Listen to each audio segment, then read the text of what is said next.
संसाराचे अंगी अवघीच व्यसने संसाराचे अंगी अवघीच व्यसने संसाराचे अंगी अवघीच व्यसने संसाराचे अंगी अवघीच व्यसने संसाराचे अंगी अवघीच व्यसने संसाराचे अंगी अवघीच व्यसने संसाराचे अंगी अवघीच व्यसने संसाराचे अंगी अवघीच व्यसने आम्ही या कीर्तने शुद्ध झालो आम्ही या कीर्तने शुद्ध झालो आता हे सोवळे झाले त्रिभुवन आता हे सोवळे झाले त्रिभुवन आम्ही या कीर्तने शुद्ध झालो आम्ही या कीर्तने शुद्ध झालो आता हे सोवळे झाले त्रिभुवन आता हे सोवळे झाले त्रिभुवन संसाराचे अंगी अवघीच व्यसने संसाराचे अंगी अवघीच व्यसने संसाराचे अंगी अवघीच व्यसने संसाराचे अंगी अवघीच व्यसने आम्ही या कीर्तने शुद्ध झालो आम्ही या कीर्तने शुद्ध झालो आता हे सोवळे झाले त्रिभुवन आता हे सोवळे झाले त्रिभुवन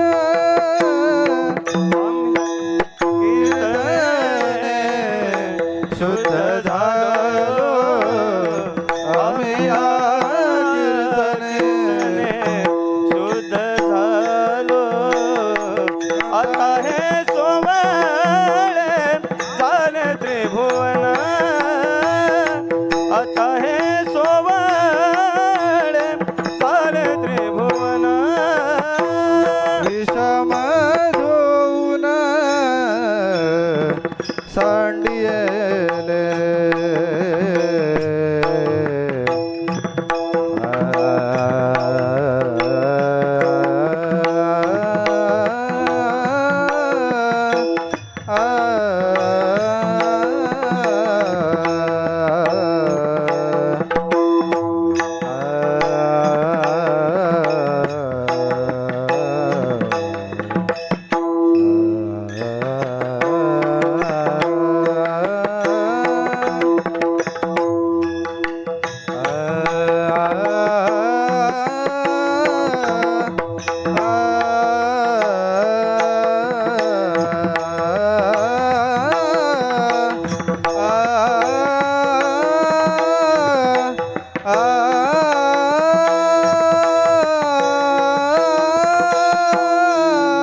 विठ्ठल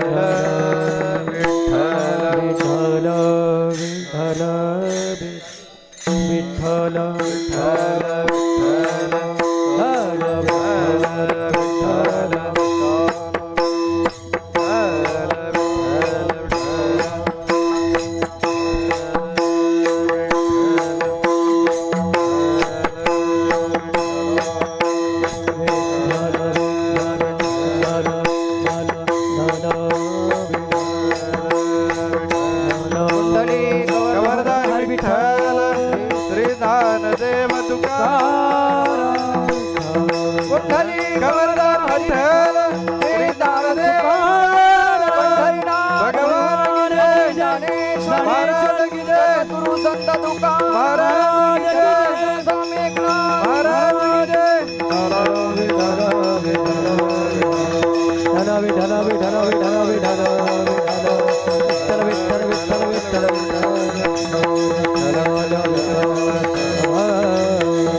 संसाराचे अंगी अवघेच व्यसने आम्ही या कीर्तने शुद्ध झालो. आता हे सोवळे झाले त्रिभुवन विषम गुण सांडेले. ब्रह्मपुरी वास करणे अखंड न देखी जे तोंड विटाळाचे. आता हे सोवळे झाले त्रिभुवन विषम गुण सांडेले. तुका म्हणे आम्हा एकांताचा वास ब्रह्मी ब्रह्मरस सेवू सदा. आता हे सोवळे झाले त्रिभुवन विषम गुण सांडेले. पांडुरंग करू प्रथम नमन. पांडुरंग करू प्रथम नमन. पांडुरंग करू प्रथम नमन. पांडुरंग करू प्रथम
पांडुरंगा करू प्रथम नमन.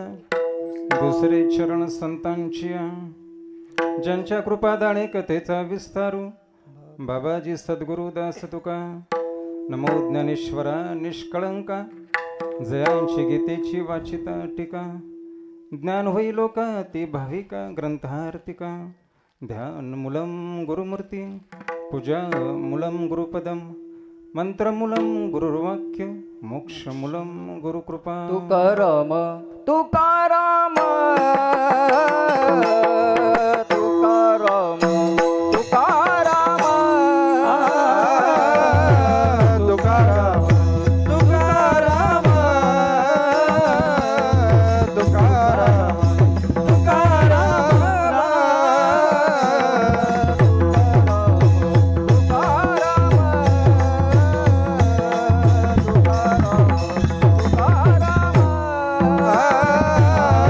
तुकाराम तुकाराम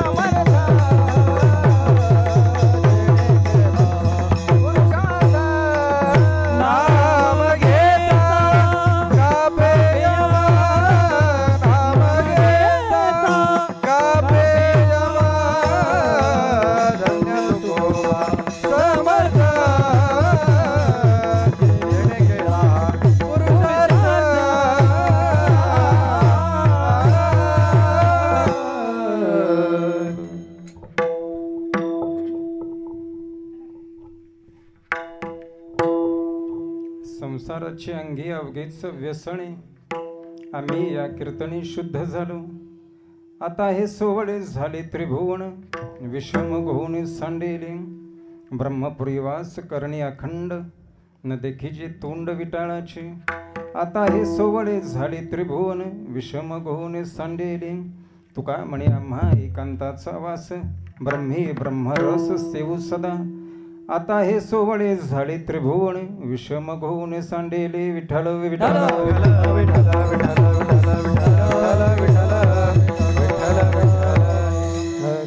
संसाराच्या अंगी अवघीच व्यसने आम्ही या कीर्तने शुद्ध झालो.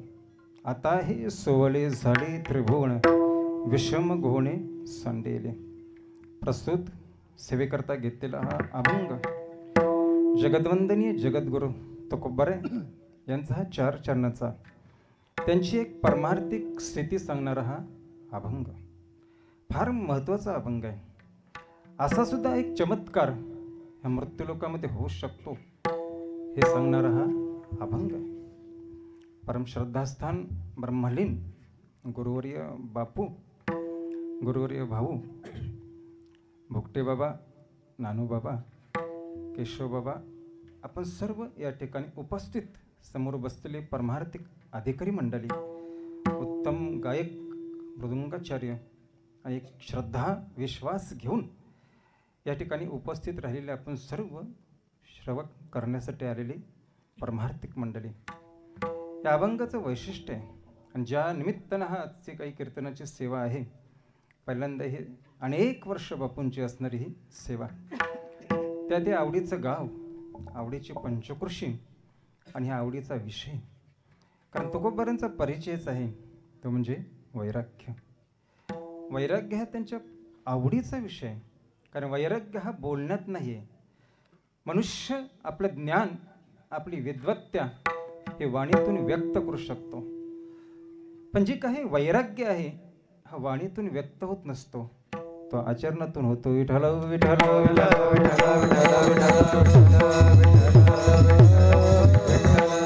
375 हा वैकुंठ गमन म्हणजे जवळजवळ त्रिशतकी अमृत महोत्सवी वर्ष हा संपूर्ण महाराष्ट्रावर साजरा केला जातोय. हे विशेष आहे. 1 ने 2 ने 375 वर्ष सातत्याने एखादा महोत्सव या समाजामध्ये ज्यावेळी साजरा केला जातो तर त्याच्यावरती थोडं चिंतन करण्यासारखी गोष्ट आहे की नेमकं यांनी काय केलं असेल आणि का हा समाज एवढी वर्ष सातत्याने हा कार्यक्रम करतोय.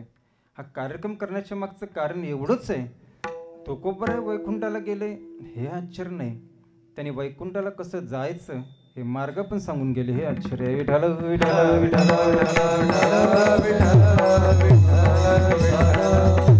साधू संतांची पूजा होते, साधू संतांची भक्ती होते.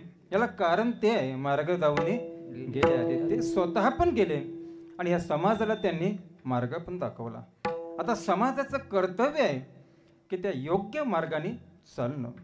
आपण पोचत नाही तर मग आपण थोडंसं त्याचा विचार करूया की नेमकं रस्ता आमचा चुकला की काय. चालणारा मनुष्य हा पोचलाच पाहिजे, नाही पोचला तर कमीत कमी त्याला चालण्याचा तो आनंद तरी मिळाला पाहिजे. आपण पोचतही नाही आणि त्या चालण्याचा जर आम्हाला आनंदही मिळत नसेल बरीच वर्ष परमार्थ करून, तर आम्ही समजायला काय हरकत नाही की आमचा रस्ता चुकीचा आहे. विठ्ठल विठ्ठल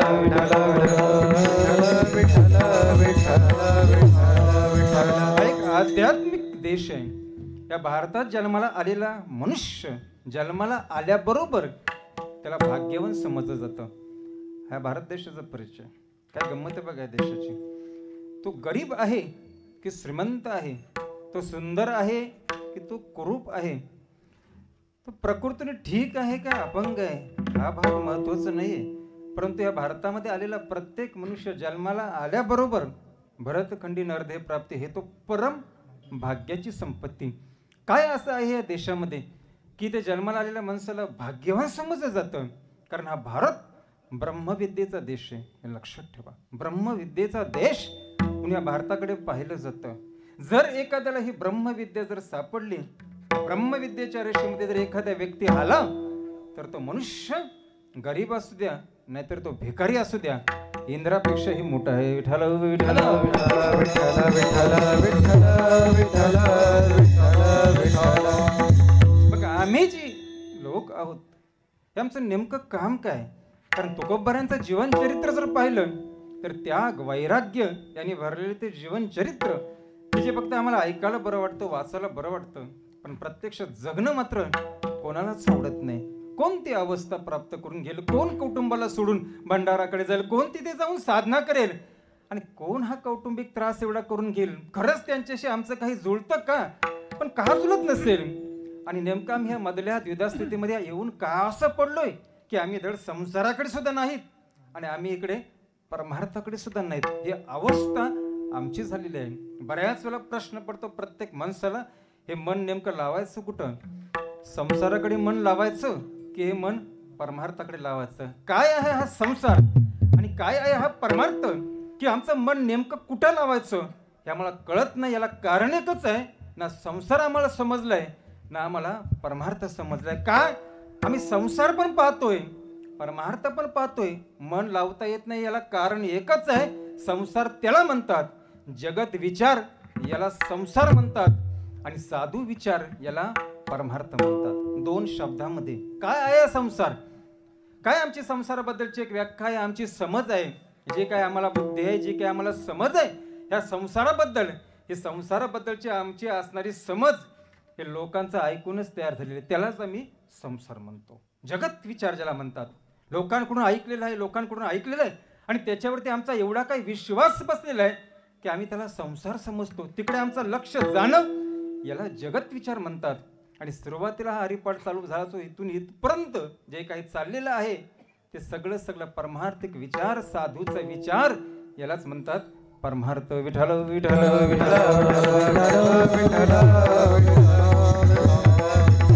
कोणाची समज घेऊन नेमकं जगायचं हा आपला निर्णय आहे. जगत विचाराकडे लक्ष द्यायचं की या साधू विचाराकडे लक्ष द्यायचं. साधू संतांचं एक वैशिष्ट्य आहे, त्यांचं दर्शन असू द्या, काही असू द्या, त्यांचं दर्शन असू द्या, त्यांचे काही वाक्य असू द्यात, प्रत्येक गोष्ट त्यांच्या जीवनातली अशी तिचा जर थोडा जरी आम्हाला स्पर्श झाला तरी सुद्धा मनुष्याचं जीवन हे अगदी मुक्त होऊन जातं. त्यांच्या दर्शनाने सुद्धा, त्यांच्या शब्दाने सुद्धा. मग हे जे काही आजचा दिवस आहे हे विशेष आहे. विशेष एवढ्यासाठीच हे बीज आपण तो उद्या तुकोबारायांचं वैकुंठ गमन आणि ते सुद्धा सदेह वैकुंठाला जाणं. आतापर्यंत कोण वैकुंठाला गेला नाही असं नाही. जो महात्मा येतो, जो संत येतो तो वैकुंठालाच जातो. वैकुंठातूनच येतात आम्ही वैकुंठ वासी. मग जर तिथून इथे येत असतील तर पुन्हा ते वैकुंठामध्ये जातात. सदेह हा जो काही प्रकार आहे शरीराला घेऊन वैकुंठामध्ये जाणं हे तुकोबारांना शक्य झालेलं आहे. ज्यांना आपण काय म्हणतो, जे संतांची संत पंचतन म्हणतो त्यापैकी तुकोबारांची भूमिका फार महत्वाची आहे. ज्ञान म्हणतो आपण माऊली ज्ञानेश्वर महाराजांचं, नाथ महाराजांची आपण शांती म्हणतो, नामदेव महाराजांचं काय नाम असेल, त्याच्यानंतर निरोबाऱ्यांची काय गुरुभक्ती असेल, तुकोबाऱ्यांचं वैराग्य असेल, हे जे पाच आहेत त्या पाचांना आपण संत पंचतन म्हणतो. पण खरं सांगायचं तर हे पाच भगवंतापर्यंत पोहोचण्याचे मार्ग आहेत. विठ्ठल विठ्ठल विठ्ठल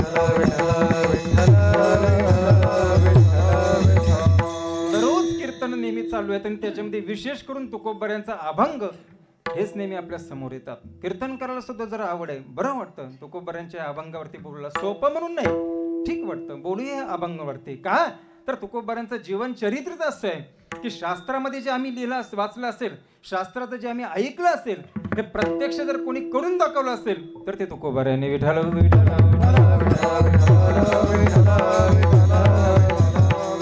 शास्त्र ऐकणं वेगळं असतं, ऐकणं वेगळं. ऐकायला मिळतं शास्त्र, शास्त्र वाचायला सुद्धा काय अवघड नाही, वाचणं सुद्धा ते सोपं आहे.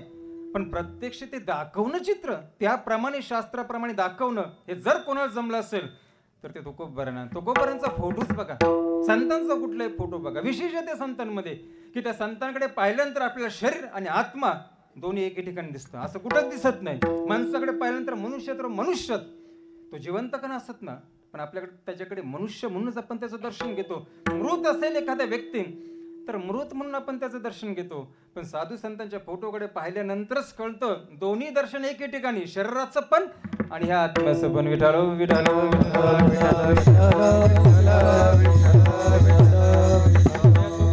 हा अभंग की अभंगामध्ये तुकोबर आहे त्यांच्या स्थितीचं वर्णन करतात, हे विशेष आहे.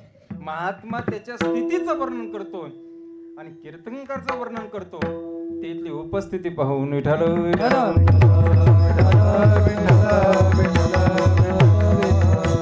समाजाची उपस्थिती पाहून स्वतः व्यक्त होणं हा भाग वेगळा असतो आणि स्वतःची जी काही अंतरंगातली स्थिती आहे ती स्थिती या समाजाच्या समोर व्यक्त करणं हा भाग वेगळा आहे. मग तुकोबाराजी ह्या अभंगामधून बोलतात, बोलण्याला फार महत्व आहे समाजामध्ये, त्या बोलण्याला फार महत्व आहे आणि त्यांची अवस्था पण काय, अनुरेणू या अनुरेणुया थोकडा अनुरेणुया अनुरेणुया थोकडा अनुरेणुया थोकडा तुका आकाशाये वडा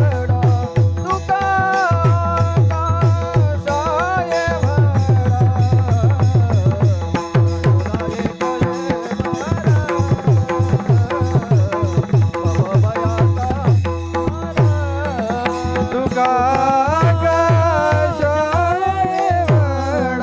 तुका आकाशाये वडा तुका आकाशाये वडा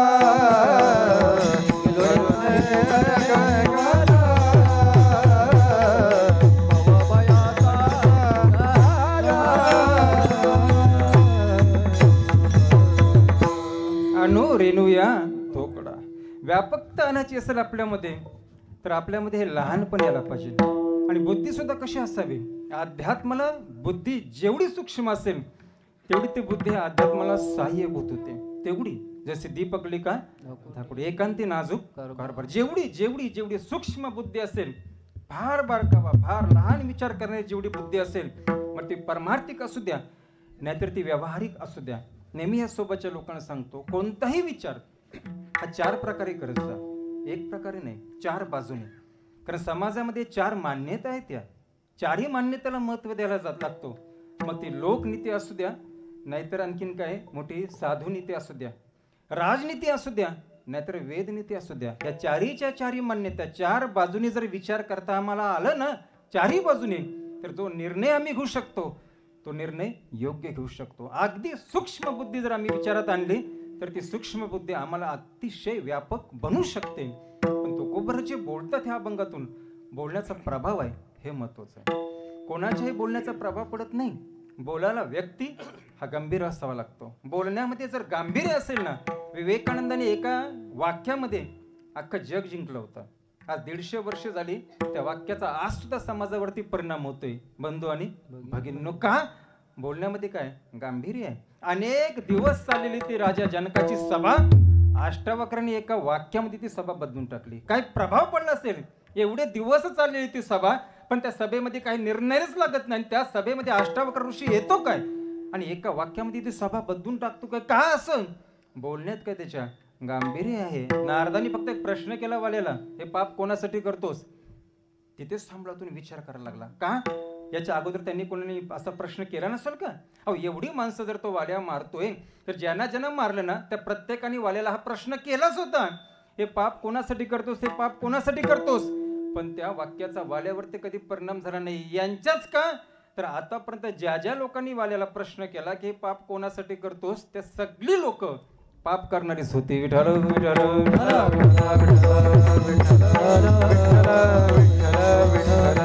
परिणाम त्या गोष्टीचा होतो ज्या प्रश्नामध्ये गांभीर्य आहे आणि ज्या उत्तरामध्ये सुद्धा काय आहे गांभीर्य आहे. दोन्ही गोष्टी गांभीर्याने जर आम्ही घेतल्या तरच त्याचा काहीतरी निर्णय लागू शकतो.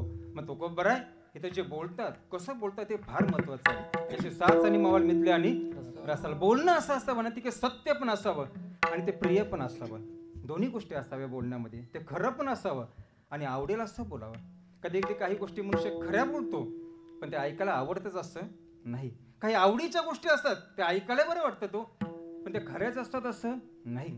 विवेकानंदांनी शिकागोमध्ये उपनिषदामधला श्रेय आणि प्रिय हा विषय मांडला होता. कठोर उपनिषदामधला श्रेय आणि प्रिय, जे चांगलं पण आहे, हितकारक पण आहे आणि ते प्रिय असं दोन्ही गोष्टीने आहे. दोन्ही असावा. राम बोलताना कसं बोलतात, राम सरळ बोलतात. एक पत्नी एक वचनी एक बाणी जे आपण रामाला म्हणतो, एक पत्नी एक वचनी एक बाणी का बोलतो? बोलताना कसं प्रत्येक वाक्य सरळ आहे, हे महत्वाचं आहे. कोणाशी बोलू नये मी, कोणाशी बोला, पण बोलताना सरळ बोलावं. आणि हे जर सरळ बोलणं नाही ना जर एखाद्याला पटलं किंवा मान्य झालं तर त्याचा परिणाम या रामायणामध्ये दोघांनी भोगला. राम दोघांशी सरळ बोलले होते, पण नाही ऐकलं, विश्वास ठेवला नाही त्या बोलण्यावरती, तो परिणाम दोघांनी भोगला. एक कैकई आणि दुसरा रावण. विठ्ठल विठ्ठल विठ्ठल विठ्ठल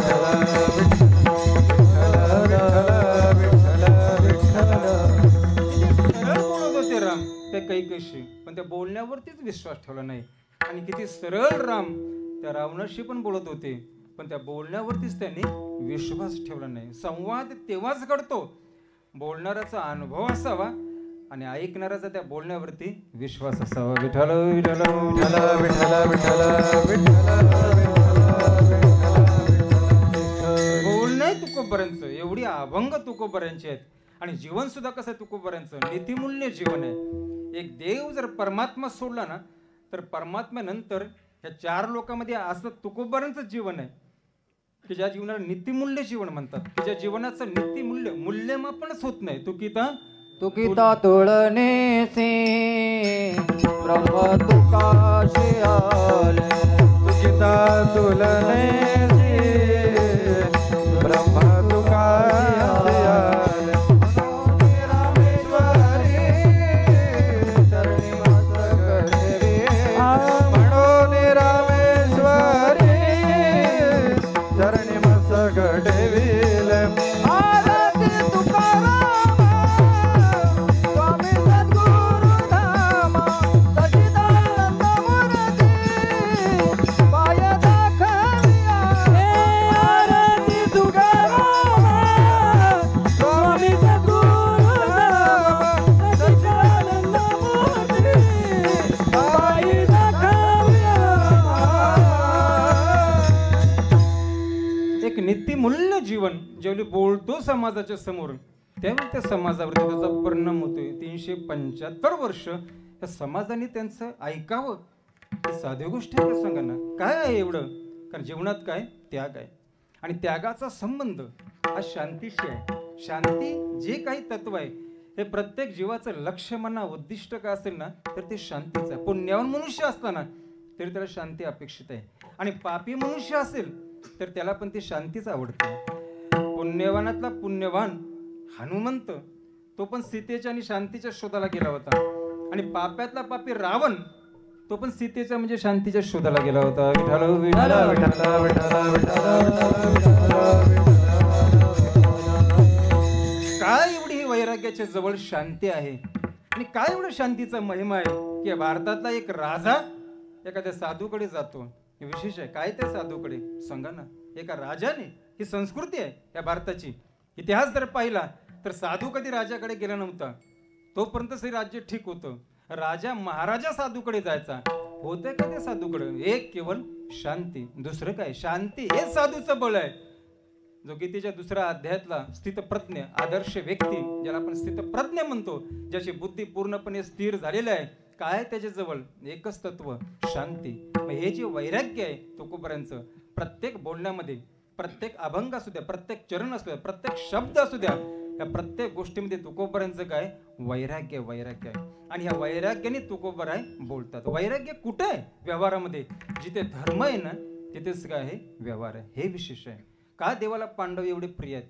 पहा ते पांडव अखंड वनवास. याला कारणच बघा काय?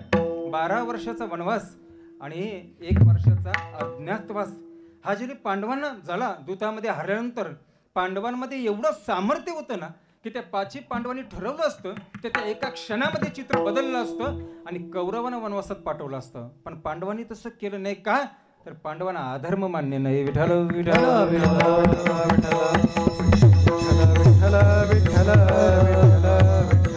हारलो, हे आमची खेळलो, ही चूक झाली.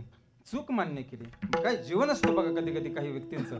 चूक मान्य केली, अधर्माने मान्य केला. हा, आपली चूक आपण दुरुस्त करावी यात कुठे शंका नाही, पण अधर्म हा त्या चुकीवरती उपायच नाही आहे. तुकोबरांचं जीवन सुद्धा तसंच आहे. पूर्णपणे जीवन हे वैराग्याने भरलेलंच जीवन आहे. आणि वैराग्य का गरजेचं आहे? समाजात सुद्धा आज वैराग्य पाहतोय आपण, नाही असं नाही. आणि वैराग्याबद्दल बोलावं कोणी? भ्रष्टाचाराबद्दल कोणी बोलू नये.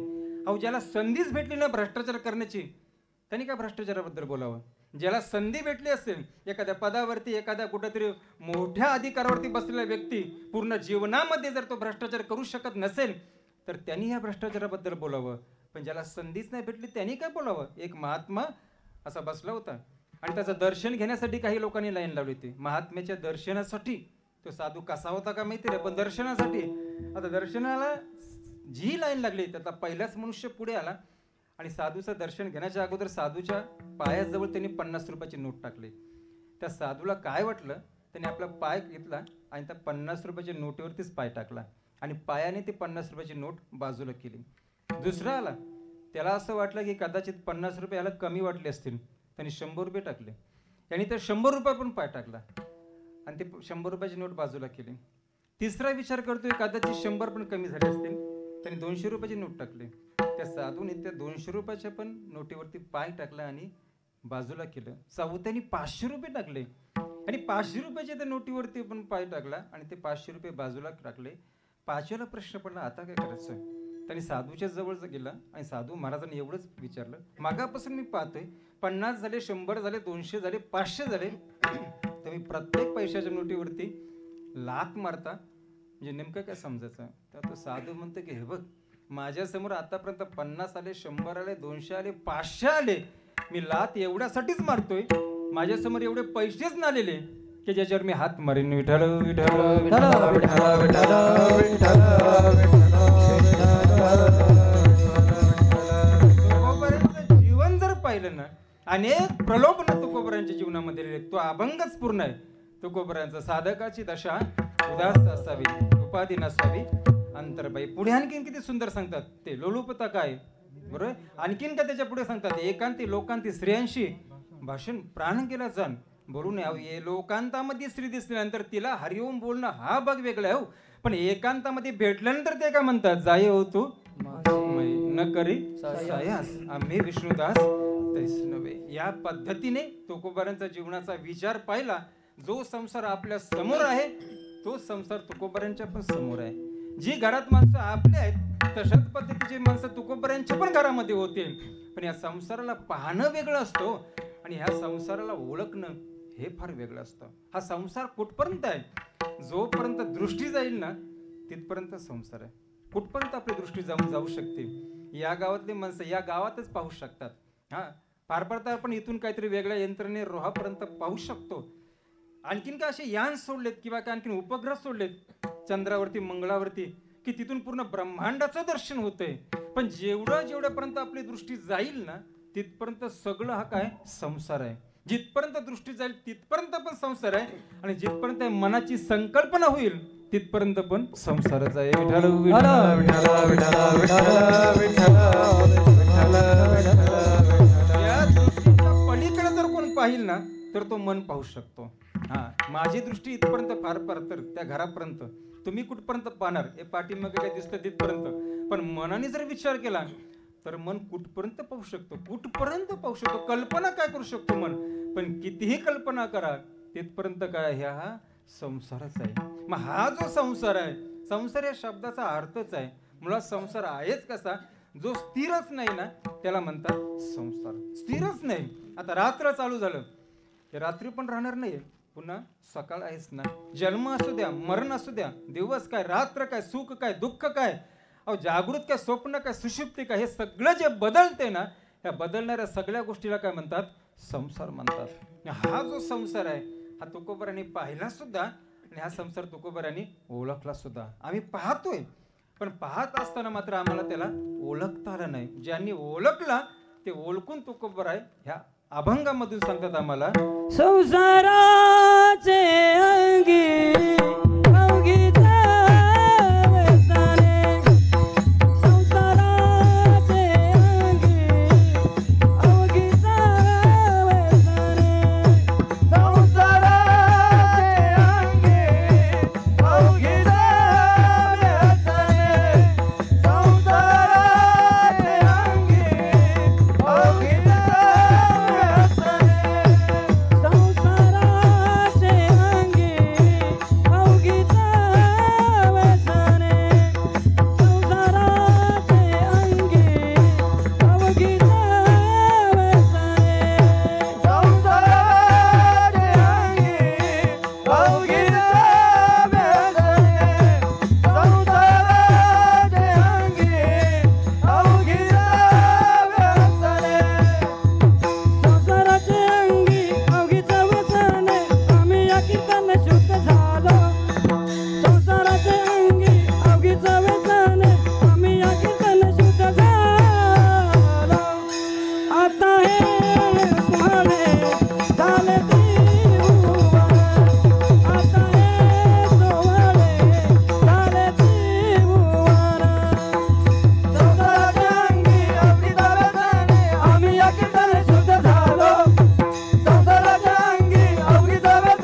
देहाचे अंगी अवघीच व्यसने आम्ही या कीर्तने शुद्ध झालो. संसार बाहेर पण तोच आहे ब्रह्मांडामध्ये आणि या देहामध्ये आहे, त्याला पण काय म्हणतात? संसारच म्हणतात. काय वेगळं आहे? काय त्याची रचना आहे? पंचमहाभूत